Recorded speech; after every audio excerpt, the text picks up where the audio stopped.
Imagine this. 3 years ago, would anyone believe that a disease can kill over 1 million people in the United States and a few million more around the world? 3 years ago, would anyone believe that the United States COVID response can be a total failure and that the country would refuse to share their vaccines to developing countries around the world?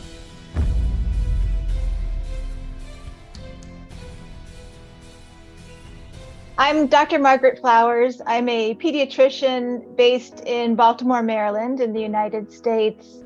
Margaret Flowers, Director of Popular Resistance, has long been an activist for a national public health care system in the United States. The COVID-19 pandemic has exposed in the United States the real failures of our profit-driven healthcare system and the inequalities that we experience here in the United States. Because we didn't have any sort of national framework with which to organize a response to the COVID-19 pandemic. While the United States has one of the world's largest, most funded and supposedly most advanced healthcare system in the world, it nonetheless failed miserably in the fight against the COVID-19. But the past 2 years, we've had everything closed down in New York and people have suffered tremendously. I've known people who've died. Most of the people who I've known who've died were people of color, and some of the sickest people, some of our service workers, many nurses. I'm an old nurse, and many of our nurses died of COVID and have people who they know who've died and have been traumatized by the workloads they've had. I went back to work, and it was really, really difficult. So between the patients I worked for and the people I knew personally, I guess it's about 20 or 30 people. In fact, hundreds, I think. We really have a lot of people, including myself. People in New York aren't having the worst cases of COVID for the most part. 美国的新冠抗疫政策证明是一个完全失败，完全是一个没办法接受的一个笑话，世界的大笑话。Lee Siu Hin, a Chinese-American community organizer from Los Angeles, California, a former Pacifica Radio KPFK Los Angeles reporter, and a longtime activist on immigrant workers' rights, peace, and social justice. Currently, he travels between China and the United States for binational activist solidarity movement and to build medical solidarity project for the global south.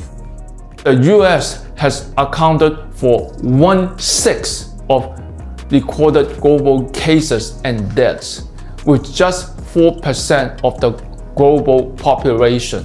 Why? It's the American expansionism that arrogant U.S. government refused to work with international communities to collectively fight against the virus, even launching economic and medical sanctions against other countries.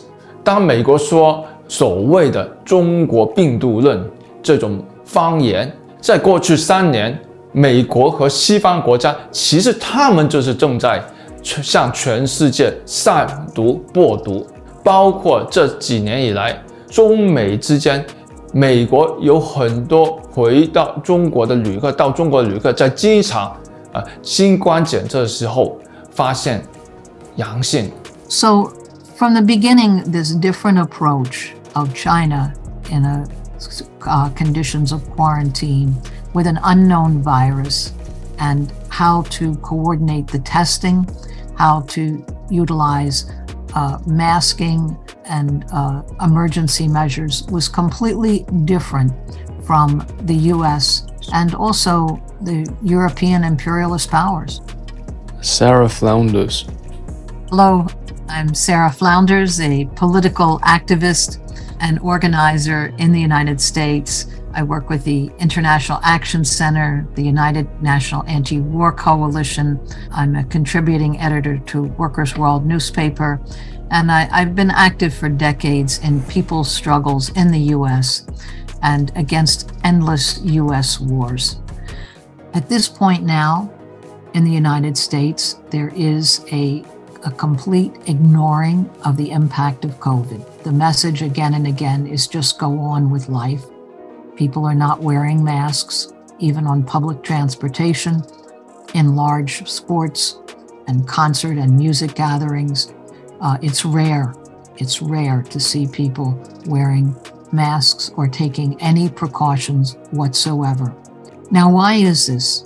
According to U.S. figures at this time, 93% of the deaths are in people over 50. This is a very expendable part of the population.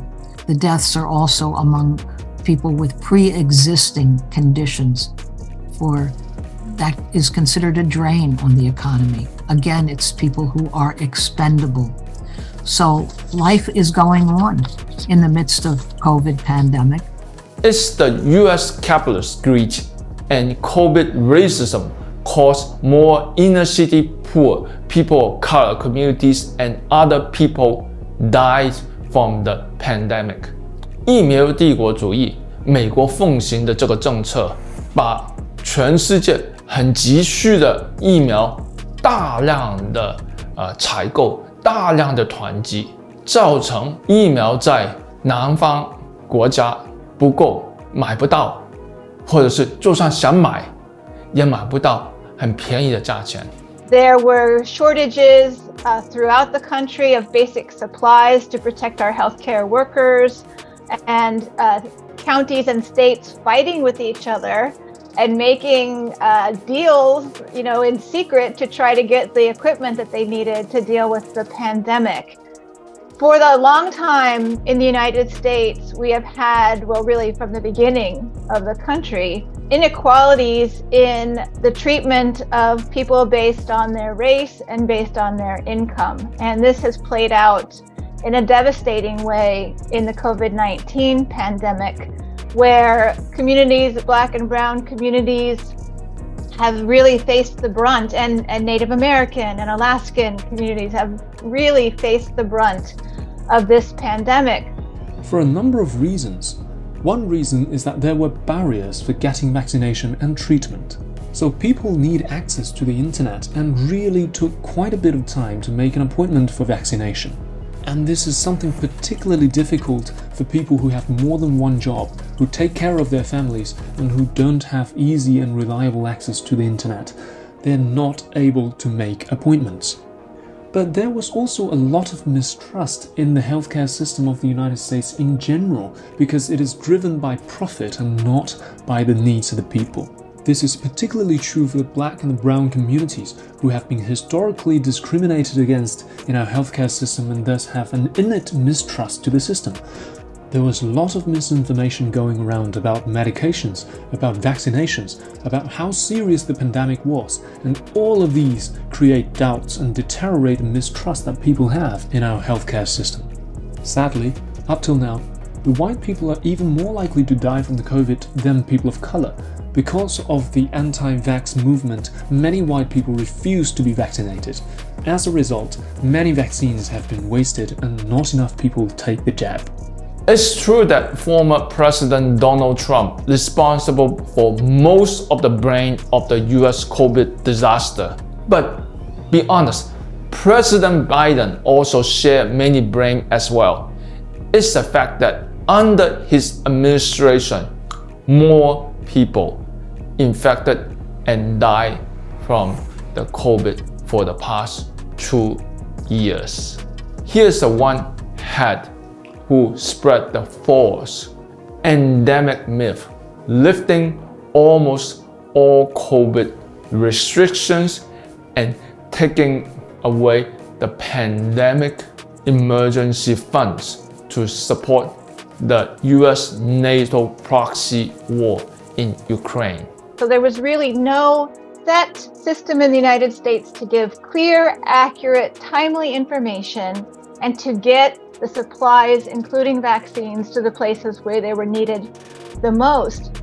In addition to that, Black and Brown communities struggled because there's a higher proportion of people in those communities who work in what are considered essential jobs, service jobs. And so they continued working, but they didn't receive the materials that they needed or the education that they needed to protect themselves. There have been countless complaints filed with the Occupation Safety and Health Administration over workplaces just not providing what the employees needed, forcing them to work in dangerous conditions, and so resulting in more illnesses and outbreaks in the places of employment. Because of this, over the past 2 years in the United States, we have seen a real decline in life expectancy. In January 2020, several cases of viral pneumonia of unknown origin were detected in the central Chinese city of Wuhan. No one knew exactly what the virus was, hence the vague identifier of coronavirus so popularly known today. Thousands of miles away in the US, when the virus was believed not to have reached the soil yet, right-wing US elites, media, and politicians began using callous words to ridicule China, calling the virus China's Chernobyl. US Senator Tom Cotton, famous for his anti-China rhetoric, along with the right-wing media and the liberal Washington Post, began spreading the Wuhan military lab-made virus conspiracy theory. China mobilized the national efforts to beat the odds and successfully contain the virus within 3 months. When the Wuhan lockdown was lifted on April 8, 2020, it marked the official end of the COVID-19 crisis in China. But no one would have predicted that the pandemic would spread rapidly to Europe or that the US would become the COVID-19 epicenter, hosting nearly a quarter of cases and deaths all over the globe. 中国抗疫成功的经验和美国的失败，表明中国的社会主义制度的成功，在这方面的成功和美国资本产阶级制度的失败，因为他们不是以人为本。另外一个很关键的就是表现出美国的自大和自私和短视，从左到右都是一样，他们情愿花更多的时间去搞这些所谓反华反共运动，而不把心思放在怎么跟其他国家合作，包括学习中国的成功的抗疫经验，去想办法在美国可以抗疫，可以最后减少死亡，造成美国几千万甚至上亿人以上的感染，过百万人的死亡，1兆元以上的经济损失，而且还没有过完。As of today, China reported only 280,000 confirmed cases with 5,200 deaths. I live in Jersey City, just outside of New York, and here it hit in a catastrophic way. Nursing homes really had refrigeration trucks outside for all the bodies. You had nurses, doctors working without any of the needed equipment, including having to use shower caps and ponchos and bandanas to cover themselves. I mean, there were just no provisions that existed even in U.S. storage. They had to take emergency supplies from China even while attacking China. So we were gathering this material, connecting with each other, trying to produce it and get it out to as many people as possible. And this became the basis of our book, Capitalism on a Ventilator, The Impact of COVID-19 in China and the U.S., where we made this comparison of what public health means, even in a country far less developed without the wealth that the United States has, was able to do more for its population than here in the center of the U.S., in the most modern cities. Capitalism on a Ventilator, a book co-edited by Lee Siu Hin and Sara Flounders, is an anthropological reflection from 36 writers from around the world, including Margaret Flowers. The book was written between March to July of 2020, when the full impact of the COVID pandemic hit the US and when people were actively asking questions and looking for answers.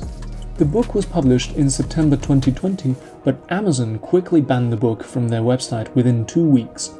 When the book came out, it was, we initially tried to produce it through Amazon. They literally banned it. They wanted the title changed. Capitalism on a Ventilator wasn't suitable, and the content of the articles changed. We refused to do that, and we went ahead and published it ourselves. We fought against the Amazon ban by filing appeal to their ban, but they are too arrogant to even talk to us seriously. We organized several press releases and webinars to denounce Amazon's ban on our book, but no US media, not even left progressive media, cover our story. 没办法，我们只能够是自己筹款，找商业的这种媒体公关公司帮我们在网上推广我们的书。其中有一家叫做 businesswire.com， 是美国最大的一个网络信息媒体推广的一个公关平台。但是当他看到我这个稿以后呢，不单只没有帮我们去推广，他立刻就把我的账号给封了，而且没有解释任何理由，知道吗？这个 Business Wire 老板呢，就是 Berkshire Hathaway 公司巴菲特拥有的。6 months passing, we thought there's no way we can beat the Amazon. Suddenly, in one day, we found China pick up our story on early March 2021. The China Daily and the Global Times. Both are English newspaper in China, very big one. Within 24 hours after the story was published in China, I found our book was reinstated into Amazon website. Yay! And we finally won. 通过这一次，在中国有人报道我们这本书，从报纸到电视，我们甚至还有电视讲了我们的事情。我们终于有机会在中国有人知道我们出版了这本书，然后有中国出版社主动找我们翻译成中文版，在2022年初出版中文版。Now, 2.5 years later, Amazon does carry the book because it's really now dated. It's dealing with older figures and a different time, and it's no longer the threat. But to them at that time, they were producing countless books with really scurrilous conspiracy theories, blame China theories, and ineffective treatments that all were at great expense. That's the kind of book they were interested in, not as political and social controversy over, not a contribution to public health. On late November 2022, due to the pressure from social and economic sectors of the society against dynamic zero COVID, the Chinese government announced to scale back the strict health policy, begin optimizing precise COVID prevention and control measures, issued the 920 rules, the list of 20 new COVID health rules, and added another 10 new ones in early December. It dropped contact tracking, lockdown, makeshift hospitals, and mass testing, shifting the anti-pandemic responsibility from the government to the individual. From January the 8th, 2023, China further downgraded the COVID management from Class A to Class B, no longer considering it a health threat and lifting all international travel restrictions for foreign travelers. But China's Freedom Day didn't happen. Instead, massive outbreaks quickly occurred across the country. However, unlike Western world, China has a very strong social support network organized by the Communist Party of China from the top to the street level, including medical workers, volunteers, business, and neighborhood committees. They responded to the local residents' appeals, gave up holidays to work overtime taking care of patients, and coordinating medicines to reach the patients, working tirelessly and sacrificing everything for the people. Many of them have been infected and continue working despite their own fevers. While one can argue the timing and the wisdom of the Chinese government's decision, everyone should agree, for the past 3 years China has saved millions of lives and protected a quarter of world population from the COVID, and its economy has done better than the US, something historically unprecedented on the fight against deadly virus. Again and again, what the COVID pandemic has revealed is, as exposed in the domestic failure of the United States, our inability to make sure that all people would be protected and get the healthcare they need. it has also exposed the destructive role of the United States in the world, its failure to cooperate with other countries, its protection of the profit of transnational corporations over the health of the people. For here in the United States, the government invested billions of dollars into the research to develop the COVID-19 vaccines, but yet those pharmaceutical corporations that received that money are also profiting greatly off the sale of the vaccines. And when we look at how they negotiate prices with countries around the world, we see that for the poorer nations in the global south, they're being charged very high prices to receive the vaccine, often forcing them into having to take out loans through the U.S.-dominated International Monetary Fund or the World Bank. This debt then causes greater harm to those countries, as often there are demands that the countries service that debt and make cuts to their own social infrastructure in order to have the money to pay off those debts. We see an incredible vaccine apartheid in the, shortly after the vaccines, months after the vaccines were developed and available. 10 of the wealthiest countries in the world were hoarding 75% of the vaccine stock. And we saw many countries, particularly countries in Africa, where they were not able to vaccinate people at all. Now the figures are well over 1 million deaths in the U.S. It's almost at 1.1 million deaths. When we compare that to China, it's such a fraction. Wealthy nations are hoarding most vaccines and denying them to poor nations. It's the US, UK against Europe, rich people against poor people, white against people of color, a racist vaccine pyramid that wealthy Western whites are at the top of the food chain and the non-white poor developing countries are always at the bottom. So far, very few Western-made vaccines has been delivered to the global South.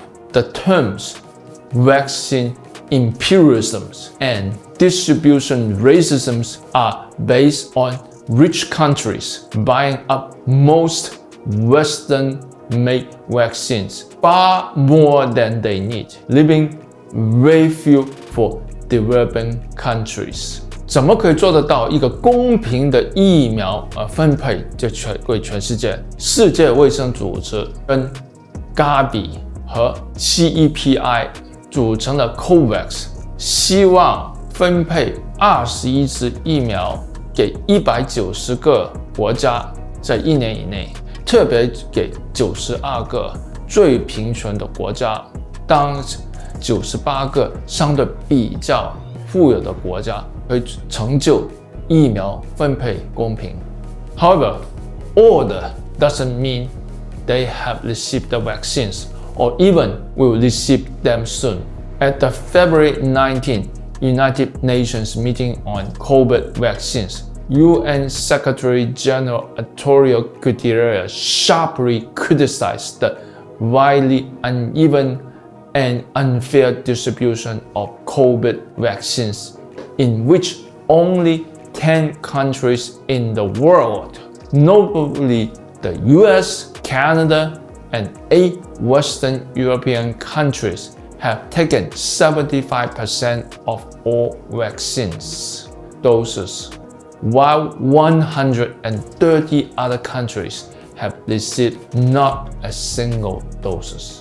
根据世贸组织2022年5月13号，全世界已经有152亿支的新冠疫苗，但是大部分都流向富有的发达的国家，而贫穷的南方国家比例上拿得非常小，好像很多其他的情况都一样，只要每一个公平的分配，足够每一个人都可以有疫苗接种，但事实这没有发生。And that's the vaccine nationalism, imperialism, and vaccine apartheid racism. As of November 23, 2022, China has donated 328 million doses of vaccines and sold another 1.65 billion to other countries, making it the world's largest export country of vaccines that has contributed roughly 1/3 of the global export volume. According to the World Trade Organization data, in roughly the same period, the United States exported 968 million doses, that is, only half of the volume of China. Nonetheless, as per the U.S. State Department, the United States has donated more than twice the number of vaccines to the world than that of China. 2/3 of the United States vaccine exports have been through donation. Sounds very generous? Well, in reality, it was for dumping vaccines near the expiring date. The World Health Organization has vehemently criticized rich countries for dumping near-expired COVID-19 vaccines to poor regions. A new report found that more than 1/3 of jabs donated around the world are yet to be administered, remain in storage, or have been wasted. According to the U.S. media, pharmacies and U.S. government discarded 82.1 million COVID vaccine doses from December 2020 through mid-May 2022. Just over 11% of the doses the federal government distributed, including up to 17 million doses wasted between February to May. Rich countries can waste lots of vaccines and poor countries has nothing. That's crazy. The COVID pandemic has exposed the failures of the United States domestically, with our inability to make sure that all people be protected and get the healthcare they need. It has also exposed the destructive role of the United States in the world, its failure to cooperate with other countries, and its protection of the profits of transnational corporations over the health of the people. But there is a more vicious role played by the United States in particular and the Western countries in general. They have been using sanctions as weapons against the world. We can also see that sanctions was used where the vaccines were weaponized. What countries could receive the small supply of vaccines that were being distributed was based totally on who was complicit with the United States. Countries that were sanctioned in every way were prevented from receiving vaccines or the basic essential supplies. So Cuba could develop a vaccine, but the syringes, in order to deliver it to their own population, were in limited supply, and it was very difficult to get access. The United States was playing a destructive role during that time. When the Secretary General of the United Nations was calling for an end to the U.S.'s illegal sanctions, the U.S. escalated those sanctions, continued to put new sanctions on countries. And so as a result of that, countries really struggled to be able to get the items that they needed in order to take care of their population. 伊朗、古巴、委内瑞拉和阿富汗等国，美国对他们实施严厉的制裁，他们都没有收到任何美国的疫苗。美国甚至冻结他们去购买急需要治疗新冠的药物的外汇。There are always winners and losers for the sanctions, but no doubt, U.S. capitalists had been always the biggest winner from the sanctions. While the US and the West are imposing unilateral sanctions against Russia after the Russian-Ukrainian conflict, banning all Russian oil sales, yet, according to the Indian press, US is buying record amount of cheap Russian oil via India, because a loophole in the sanction that do not apply to refined products produced from cheaper Russian crude oil exported from third countries, because these products are not considered Russian origin. United States has continued pressuring other countries to comply with sanctions, yet the US itself is using its own designed loopholes to strengthen their selfish interest.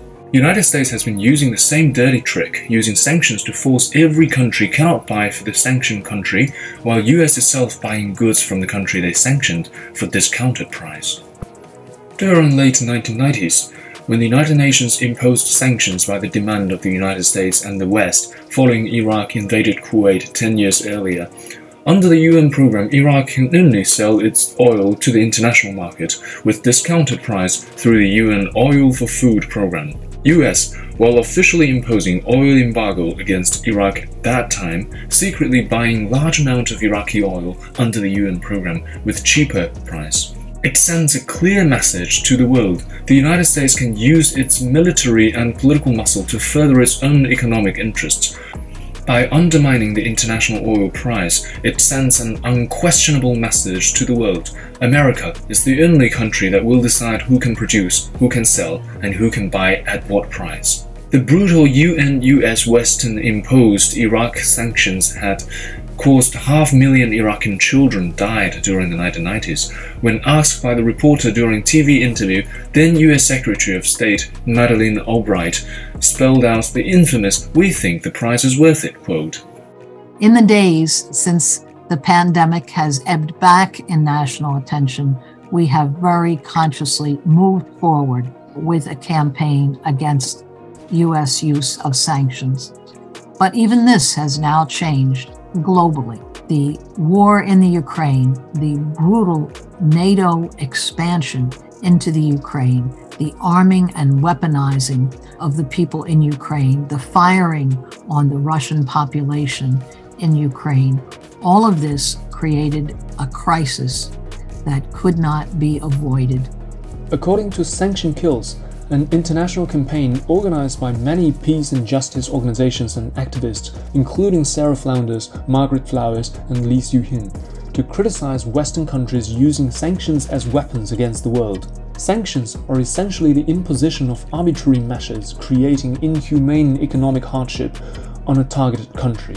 Sanctions from the United States affected a third of the world's population, imposing more than 8,000 measures on more than 40 countries.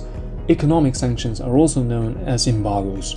The US effort to impose and to get all of the European Union and Britain to go along with the sanctions was to cut the trade relations with Russia.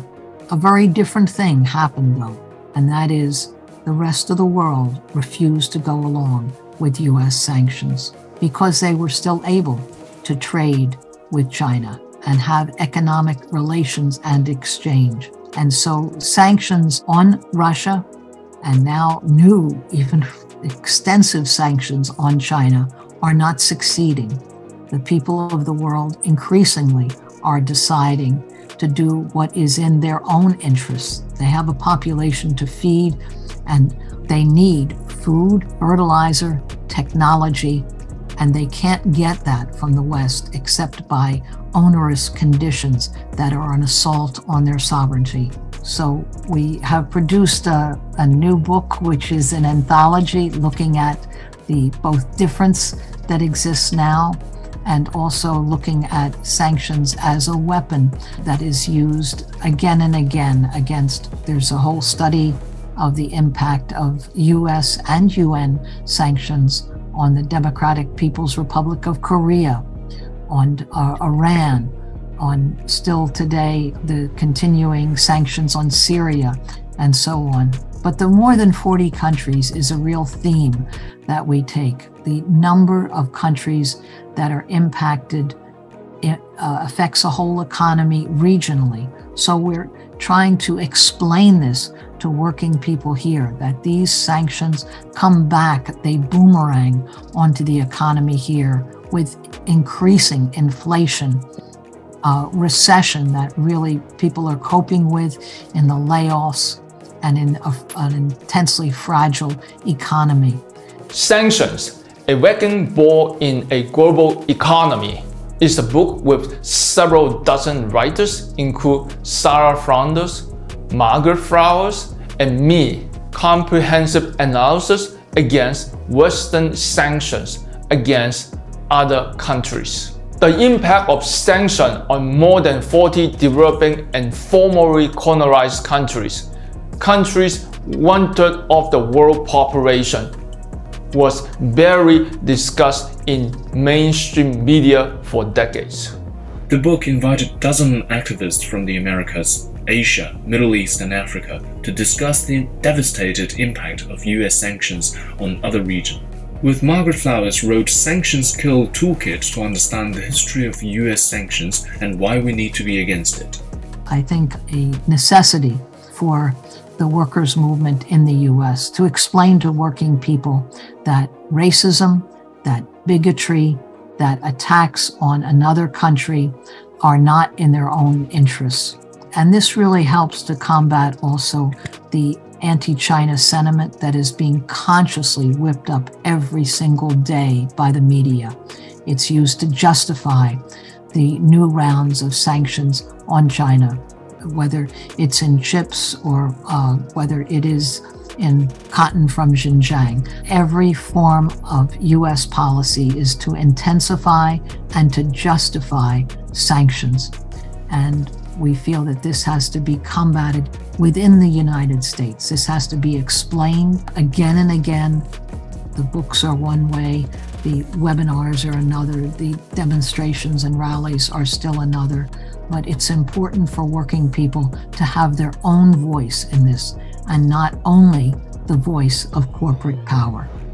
On December 2022, Sara Flounders invited Lee Siu Hin to New York, joining the Sanctions National Book Launching Tour. Community activists from 4 cities across the U.S. invited authors of the book, including Sara Flounders, Lee Siu Hin, and others, to speak at the local event. First stop is the Philadelphia. South Bronx, where Hostel's community college locate, is the poorest area in the New York City, has quickly gentrified by the real estate developers. Why do you have to pay for tuition? You don't in other countries. Why is there no money for this? And why 3 years without a cafeteria? And even then, shouldn't the food be free? Many countries' hardships has been related to the U.S. imperialism, not only directly military intervention, covert actions, and also all this kind of regime change, but simply also an embargo, a sanctions that have been imposing to the country that created the huge economic impact and also kind of psychological warfare that making people had all this kind of social upheaval and then all this kind of different kind of the society crisis that forcing them to leave the country. They're coming not only because of economic hardship, but also psychological warfare that people think U.S. is the best country in the world. After Trump president, that China's U.S. trade war imposed by U.S. to China against China using different kind of dozen, different, even hundreds different type of sanctions, embargo, even directly targeting a private company called Huawei, the high-tech company, kidnapping the CFO of the Huawei in Canada, saying that he's violated the Iran sanction at the US, then they can impose the long arm to anyone down to the knees to listen to. Need to listen, otherwise you're going to suffer major consequences. That is a racism. That is an imperialism. That's making people of color in other parts of developing countries thinking like a white people in the US is a superior. We are an all-volunteer effort. And in addition to the printed copy, where we can send you a link when you order the book to the EPUB version, so you can read it on an e-reader, computer, or smartphone. And the digital edition is particularly useful for reaching activists living outside the U.S. because printing books is pretty expensive, and we can forward the EPUB file. We're really interested in providing tools for grassroots political activists who are fighting and mobilizing for change. And the sanctions really understand what a brutal weapon, because it's a crisis that hits the most vulnerable. It creates millions of small personal crises. Essential medicines for diabetes, for high blood pressure, for small infections. A broken bone can be a death penalty. Polluted, untreated water, because there's no chlorine, is deadly. In international law, the targeting of civilians is always and totally off limits, even in a shooting war, in the midst of a war. And yet, U.S. imperialism has perfected this form of siege warfare that deliberately targets civilians and the most vulnerable civilians, the young, the old, the chronically sick, the poorest. The sanctions are racist. They overwhelmingly target people of color in the global South, and sanctions come back and hit us here. But the ability of the U.S. to enforce global domination is slipping. It's proof of its inability to enforce the devastating sanctions, the thousands of new sanctions on Russia and on China. The global South, the countries of Africa, Latin America, most of the countries of Asia, the formerly colonized world, are not complying with these thousands of sanctions imposed by the U.S. and the European nations, the NATO members, the sanctions especially imposed on Russia. They need the grain, the energy, the resources, and the ability of the United States to create economic chaos has not succeeded. It is a shock to the powers that be here. The increased sanctions on China have a destructive impact on science and technology on a global scale. But cooperation is expanding among these sanctioned countries. We can look at the BRICS Plus, new levels of cooperation and trade agreements, the Belt and Road, the Shanghai Cooperation Organization. Problems are solved by cooperation and not by endless war and sanctions. They're solved by respect for sovereignty and independence and respect for different development paths, for multilateralism versus U.S. hegemony. Now, where do we stand in all this? Working people right here need their own voice. We can't be chained to the corporate media and the capitalist threats. There are new agreements this week with China and the Gulf states and all the Arab countries. There's excited talk of international currency involving the yuan and the ruble and the rupee, and all of this challenges the almighty U.S. dollar. So the world is changing rapidly. Earlier this month, the U.S., South Korea, and Japan imposed coordinated unilateral sanctions against North Korea after the U.S. failed to levy new international sanctions against North Korea, also known by its official name, the Democratic People's Republic of Korea, or the DPRK. The U.S. has imposed these sanctions in response to North Korea's missile launches this past year. North Korea is being cast as a pariah state, but in reality, the North Korean development of nuclear weapons is a strategy of deterrence against U.S. imperial aggression. The U.S. has occupied and demonized Korea ever since it achieved its independence from Imperial Japan. During the Korean War, U.S. forces killed 3 to 5 million Koreans. This is a number that essentially amounts to genocide. The U.S. dropped more aerial bombs on North Korea than it did in the entire Pacific theater of World War II. And to this day, the Korean War is not over, thanks to U.S. interest in keeping Korea divided. The ceasefire signed in 1953 did not end the war. In fact, and while sanctions are just one part of the imperialist playbook, their effects can be devastating. One of the most sanctioned countries in the world, North Korea can't trade with other countries, receive international loans, or import fuel or much of anything else. From agriculture to industry, sanctions impact all aspects of life in North Korea. Most things North Koreans need, they have to produce for themselves.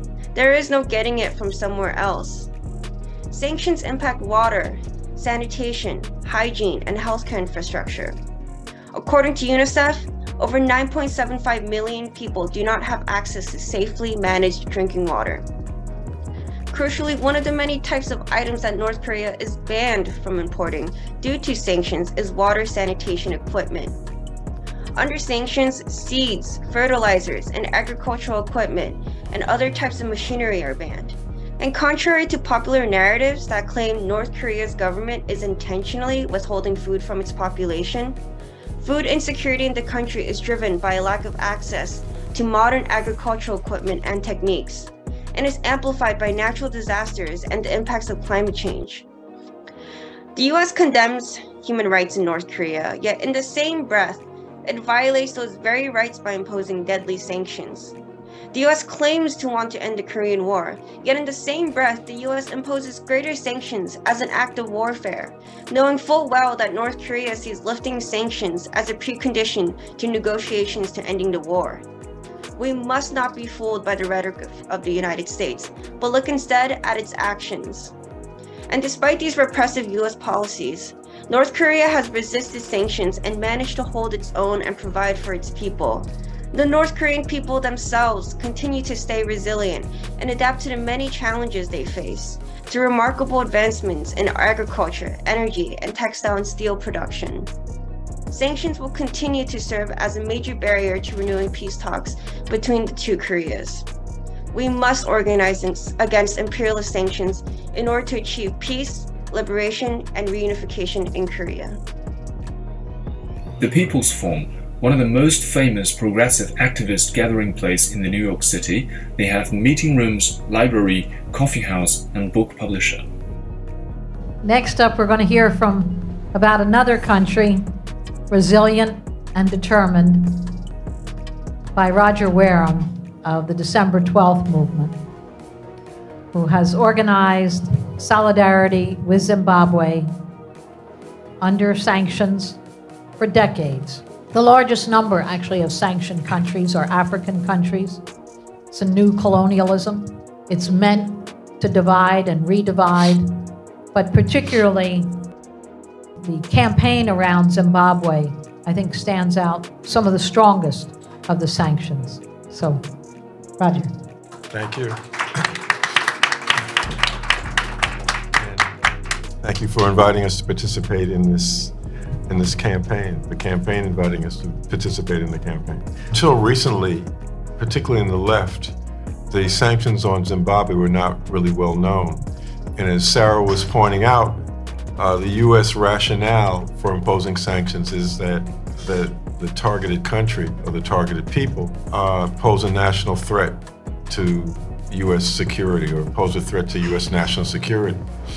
The only threat that Zimbabwe represented at the time the sanctions were imposed was that they really had the temerity and the audacity to just take their land back from the descendants of the settlers who stole it. That was it. Until that time, if you look back at Zimbabwe's independence struggle and when they achieved independence in 1980, it was a compromise that was reached. They were about to win on the battlefield, but the South Africans who supported the Rhodesians had basically were saying that if the armed struggle didn't stop in Zimbabwe, they were going to continue to bomb civilians in the countries that had supported that struggle, in Zambia, Tanzania. And so a compromise was reached at Lancaster House in Great Britain in 1980. And part of that compromise was that there would be one man, one vote, majority rule, but that for the first 10 years, the representatives of the white minority, and they were truly a minority in that country, would have a certain number of seats delegated in their legislature, in the parliament. In that same period of time, there would be an agreement of one seller, one buyer, that the whites who own the land would sell the land back to Zimbabweans, which is an interesting concept, that the thief would also be able to benefit from their thievery. That agreement was underwritten with the understanding that the money to pay the settlers would come from Great Britain and the United States. For some reason, who knows, I mean, how the United States got involved in that, that's the old kith and kin rap that they maintain to this day. So you rub my back, I'll rub your back. At that point in time, President Robert Mugabe, who had been portrayed in the Western press as the George Washington of his country, he was a consummate Democrat. He was the model that African leaders should model themselves after, according to the West. At the point in time when Zimbabwe said, no, we're taking our land back, then he morphed from George Washington to Adolf Hitler. I mean, they began to portray him as the Black Hitler, and they imposed the sanctions. And very interestingly, one of the sponsors of the resolution of the Zimbabwe Democracy and Economic Recovery Act of 2001 was Hillary Clinton. Burning books, A famous local anarchist Marxist bookstore in Buffalo, New York, carry many activist books printed in the United States. They are harmful to the entire planet, and we're going to talk about how we can fight them, because this isn't just informational, but we're going to talk about some of the ongoing campaigns that are actively fighting U.S. sanctions and imperialism around the world. And we're going to talk about why we as working class people here in the imperial core should care about this. Haiti, Iran, Iraq, the Democratic People's Republic of Korea, Laos, Lebanon, Liberia, Libya, Mali, Moldova, Montenegro, Myanmar, Nicaragua, Palestine, Paraguay, Russia, Serbia, Somalia, South Sudan, Sudan, Syria, Tunisia, Turkey, Uganda, and Venezuela. Today, December 10th, which is celebrated around the world, if not in the U.S., as the International Human Rights Day. Ironic in the sense that what we are talking about and what we will further explore is the systematic attempt on the part of the U.S. settler colonial state to deny the most elementary human rights to masses of people in this country and around the world. It's important to note that the U.S. is the leader of the Western Bloc, and its objective is to maintain the global hegemony of the pan-European white supremacist colonial capitalist patriarchy that emerged in 1492 and represents the hegemonic force that we are all struggling against today. In order to maintain that hegemony, they have decided that they are going to engage in open forms of warfare. And it's important to note that this sanctioned weapon is in fact a weapon of war. It has devastating consequences for societies throughout the world, and it results in death and destruction in a real way. Since February this year, the imperialist powers of the US, Canada, the European Union, and Britain have imposed massive, unprecedented, unilateral, and illegal sanctions against Russia. These sanctions are very wide-ranging. Russia's been cut out of SWIFT, which is the global messaging network for international payments, in order to try and cripple the Russian economy. Russian banks have had their assets frozen, over $1 trillion worth of assets. Biden ordered a ban on Russian energy imports to the US. Easy enough for him to do, given that the US was importing precious little Russian energy in the first place. But the story in Europe is much more complicated. Germany, for example, has been reliant on Russian energy for more than 50 years. It's kind of interesting to observe here that no countries whatsoever were sanctioned as a result of the West's genocidal wars on Iraq, or Afghanistan, or Libya, or Yugoslavia. You know, there's this liberal narrative going around that, well, Russia's invaded another country and, you know, we've got to do something, therefore sanctions are justified. Even if you accept that argument, and obviously you should at least ask why these rules don't apply when it's the US and its allies that are doing the invading. You know, the corner of Biden's foreign policy has been to essentially recreate the Cold War alliance, you know, when the freedom-loving West united under US leadership against the evil commies of the East. And now Biden is looking to get the band back together, to revive that same project, a hybrid war against socialism, against sovereignty, and against multipolarity. It's a manifestation of the project for a new American century.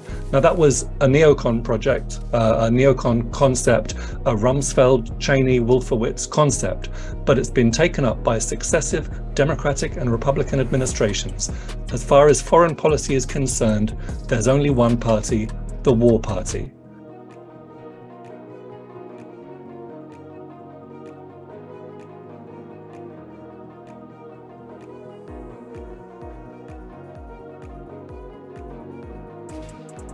Today, I want to talk about the effects of U.S. sanctions, or unilateral coercive measures on the developing nations in the Middle East. The group of countries I'm going to talk about, Iran, Iraq, Syria, Lebanon, and critically Palestine, can be referred to as the axis of resistance. They are the axis of resistance to the Israeli occupation of Palestine and to Western imperialism. In 2006, U.S. sanctions banned companies from doing business with the Palestinian Authority. Public schools and hospitals, along with other government services, were targeted by these sanctions. Meanwhile, individual members of the PA were enriched under the table so they will enforce the Israeli and U.S. policies. Today, following a fierce 10-year proxy war, Syria has 1/3 of its territory occupied by the U.S. and its allies. Turkish-backed terrorists continue to control Syria's Idlib province, while Israel has annexed the Golan and routinely bombs Syrian territory from there. A proxy force led by the U.S. allied Kurds administers an area in the northeast of the country, which includes most of Syria's oil wells, their wheat-producing region, and a significant water source, the Euphrates. The area is protected by approximately 1,000 U.S. soldiers. With the country devastated by bombing raids and terrorist attacks, the U.S. placed new sanctions on Syria. These sanctions, ironically defined by the U.S. Caesar Civilian Protection Act, include what are called secondary sanctions, which punish any country or business that provides any support to the primary sanctioned country.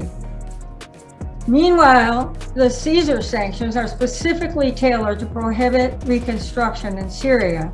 They have not only destroyed the Syrian economy, but in conjunction with the theft of Syrian oil and wheat resources, they have devastated the population. Due to the secondary sanctions, international companies are afraid to provide any resources due to the fear of U.S. retaliation. Since Syrian banking and much of their import-export business was either directly with Lebanon or processed through Lebanese banks, the secondary sanctions on Syria brought down the already fragile and corrupt economy of Lebanon as well. And with the collapse of the banks in Lebanon, the equally unstable and corrupt government has collapsed as well. Elena Duhan, the United Nations Rapporteur on Secondary Sanctions, recently visited Syria. On her return, she demanded that the sanctions on Syria be lifted immediately. Now globally, the United States is trying desperately to hold on to its domination of the world, and it's failing. It's not going to succeed because the world has seen and knows that the United States is not a reliable partner, is not an honest partner, will always put the profits of the corporations over the lives of its own people and people anywhere in the world. And the United States is harming itself by not cooperating with China and learning from the actions that China has taken over the past 70 years. The United States needs to let go of this hubris, of this American exceptionalism, and recognize that we have a lot to learn from people all around the world, and that it's necessary for our future that we become a nation of cooperation, of solidarity, of one that values human life and protection of the planet. The United States' future depends upon this change. In contrast to the sanctions and vaccine imperialism of the United States against the world, China has launched successful vaccine diplomacy to support the world. Also, China supports global economic developments by encouraging more international economic cooperation. Last November, China organized the 5th China International Import Expo to encourage more global imports, especially imports from the Global South. 在进博会，中国非常慷慨，开他们的大门，邀请全世界，甚至包括许多目前对中国实施无数制裁的国家的公司，也被容许来销售他们的产品。End sanctions now. Let's end sanctions and nurture our global communities. Sanctions now. Stop the sanctions! I'm Dean Knight speaking from New York. I want to congratulate China on successfully overcoming COVID, even though it's important to know it's not over. And we know you can do it. That's the most amazing thing. You're a success in overcoming the pandemic. End the sanctions now! Let me read a chapter I wrote from the Capitalism on a Ventilator. It's no secret that domestically, police brutality and the war on terror is in fact just more oppression for Black and immigrant communities. There won't be help justice in the U.S. unless there's a people's revolution for fundamental social change that demand the moving of money and wealth from the richest 1% and the war back to the working class, people of color, immigrants, and indigenous people.